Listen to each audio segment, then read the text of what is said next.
Welcome back to Low Carbon Lifestyle. My name's Tom. I've just had my jab. I'm a Pfizer chief. And I'm chuffed. I hope you get yours soon too. Over the last few years, sustainable living has become part of many of our lives. We've made conscious choices to carry a reusable tote bag for shopping. We have reusable masks that we take with us. We have keep cups that we use for our coffee. We know everything there is to know about Yvon Chouinard and Patagonia, and maybe we even buy sustainable fashion. We separate our recycling really well, we take care for that. We stop using single-use plastic in everything we do. We live plastic free more broadly. We bought bamboo toothbrushes, we pick up litter where we go, we grow our own veg, we choose to eat organic food and veg only. We buy local, we avoid palm oil. We eat and drink less dairy and meat. We buy second hand. We do a vlog on sustainable living. And all of that I encourage and I praise and I celebrate. Sustainable living is good.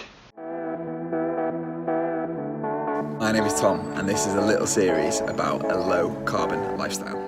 I mean, the way we use plastic, for example, is a disaster for the planet for loads of reasons. Whether it's plastic broken down into tiny pieces in our water supplies, in our blood, in the natural world, in the ocean, or larger plastic that can damage habitat, can kill fish and kill water-based mammals. So making active decisions to remove plastic from our lives to live more sustainably is a really good step in environmentally conscious living. The charity Common Seas says that only 9% of the 9 billion tonnes of plastic produced since 1950 has been recycled. That's kind of scary. With the rest going to the landfill or out into the wild, into water systems and into habitat all over. Or it's been incinerated, and that's not that great.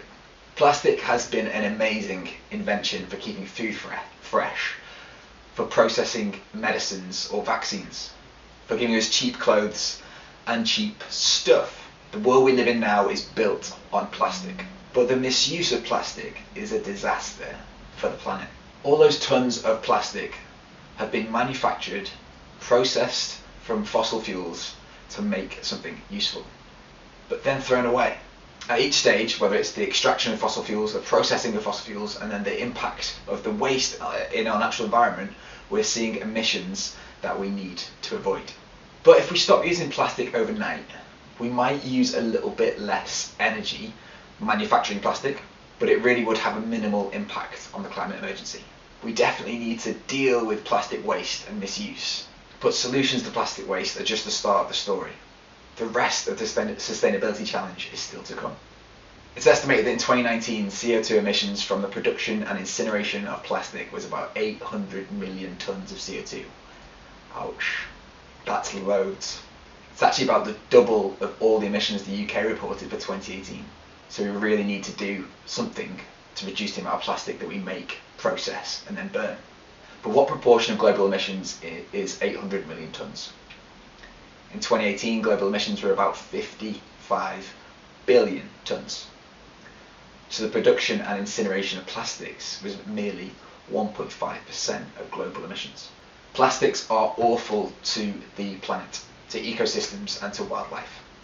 They risk our long-term health and livelihoods and are almost a permanent problem for the wider environment. But when it comes to climate change, ending our use of plastic really doesn't have a meaningful impact. Yeah, living a plastic-free life or reducing our plastic consumption or as much as we can really is key in improving our global environment.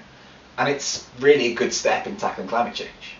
For example, the legislation that added 5p onto plastic bags in the UK helped reduce the number of throwaway plastic bags by 85%. And that in turn reduced plastic waste by more than 6 billion pieces of plastic per year. And that is amazing. What a step.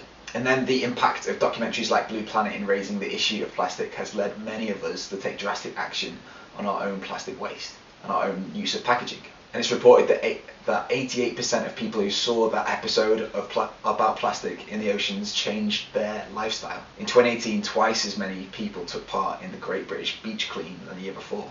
This stuff is brill.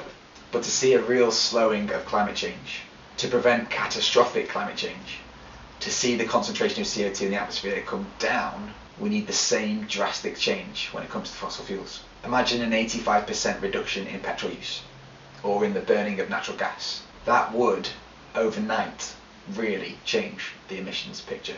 So what steps would we need to take to do that? Well, driving electric would see about a 70% reduction in CO2 emissions per mile. Walking, riding a bike or getting the train would be even better. You get the idea. Whatever it is, it's a drastic change in how we get around. Maybe getting heat from an air source heat pump, that would see a reduction of at least 60% in emissions when compared to a natural gas boiler. And that will only get better and better as we get more and more renewables on the grid. So we do need a dramatic change in how we heat our homes and community buildings. How about this with transport? If you had to travel from Scotland to London, taking the train would be 80% less emissions than a return flight. And this might take a little bit longer, and it may cost you a little bit more, but surely it's the kind of step we need to take in our everyday lives if we're taking sustainable living seriously. And lastly, for drastic steps, one of the sustainable living tips that I see regularly is moving to a plant-based diet. And I would completely endorse that. Eating less meat and less dairy is a step change in your personal emissions, and we really should take that seriously. So we can and should take some decisions that tackle climate change alongside reducing our plastic waste. The two can work hand in hand. But we definitely can't assume that we're doing our bit for the climate if we just focus on those, 5 steps for sustainable living. If the steps are simple or easy or quick or cheap, I suggest they aren't going far enough. So here is the challenge. Take a long, hard look at where you live or how you travel. Where do your emissions come from? Then maybe have a good think about how you might reduce those emissions. I have some tips in some of my videos over the past 31 episodes, and I'm hoping to do a series on a zero carbon home in the next few weeks. If you don't know where to start, maybe comment below or say hello to me wherever you can find me. I'd be really happy to chat things through. And when you have a plan, why don't you think about starting saving up the cash to make the change? Or think about how you might make that significant step in another way. Sustainable living is the start, but by no means the end of finding a solution to climate change.